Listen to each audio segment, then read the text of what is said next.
উঁচা একটা জায়গা করত, সেই জায়গা দাঁড়াইয়া খালি মুখে আজান দিত, দূর পর্যন্ত, অনেক দূর পর্যন্ত শোনা যাইত।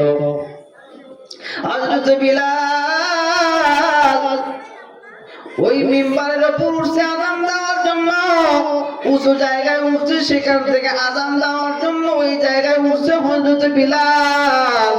হযরত বিলাল আযান শুরু করছে, এত সুরের আযান, সুন্দর আযান। আল্লাহু আকবার, আল্লাহু আকবার। সুন্দর সুরের কণ্ঠে হযরত বিলাল আযান শুরু করছে। আল্লাহু আকবার, আল্লাহু আকবার বলছে। আশহাদু আল্লা ইলাহা ইল্লাল্লাহ, আশহাদু আন্না মুহাম্মাদুর রাসূলুল্লাহ।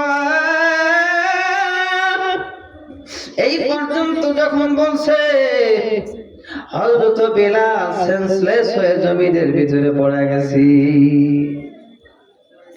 আশহাদু আন্না মুহাম্মাদুর রাসূলুল্লাহ, আশহাদু আন্না মুহাম্মাদুর রাসূলুল্লাহ যখন বলছে, হযরত বিলাল রাদিয়াল্লাহু তাআলা জমিনের ভিতরে পড়ে গেছে। হযরত বিলালের কোনো সেন্স নাই। সাহাবীরা আসে ধরাধরি করে বিলালকে নিয়ে, বিলালকে পানি ঢালছে, বিলালের মাথায় পানি দিছে, বিলালের হুঁশ ফিরে আসছে। হযরত বিলাল হুঁশ ফিরে আসলে সাহাবীরা জিজ্ঞাসা করে, এরে বিলাল কি হলো? আযান অর্ধেক হওয়ার আগেই তুমি সেন্সলেস হয়ে পড়ে গেলা, অসুস্থ হয়ে পড়লা, কারণ কি? কারণটা বলে দাও।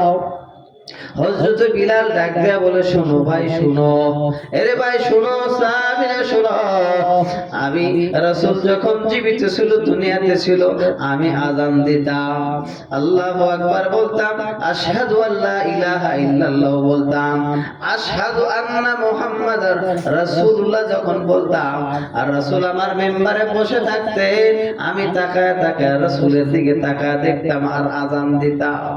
আজকেও আমি বিলাল মনে মনে ভয় পাই যে আমি আজকে যদি ওই মিম্বারের দিকে তাকাই, আমি বুঝি নবীরে দেখবো কি দেখবো না। আবার মনে হলো কি জানি আমার নবীকে আমি দেখতেও তো পারি। এমত অবস্থায় আশহাদু আন্না মুহাম্মাদুর রাসূলুল্লাহ যখন আমি বলছি, বলার পর আমি একটু চক্ষুখানা মিলিয়ে যখন আমি রাসূলের মেম্বার, যেই মেম্বারে আমার আপনার রাসূল বসে থাকতো, মেম্বারের দিকে যখন তাকাই, মেম্বারের দিকে তাকায় দেখি মেম্বারটা শূন্য পড়ে আছে। নবীর কথা স্মরণ হইয়া আমি হার্ট ফেল করেছি, আমার সেন্সলেস হয়ে গেছে, যার কারণে আমি জমিনে পড়ে গেছি। লা ইলাহা ইল্লাল্লাহ, লা ইলাহা ইল্লাল্লাহ, লা ইলাহা ইল্লাল্লাহ, লা ইলাহা ইল্লাল্লাহ।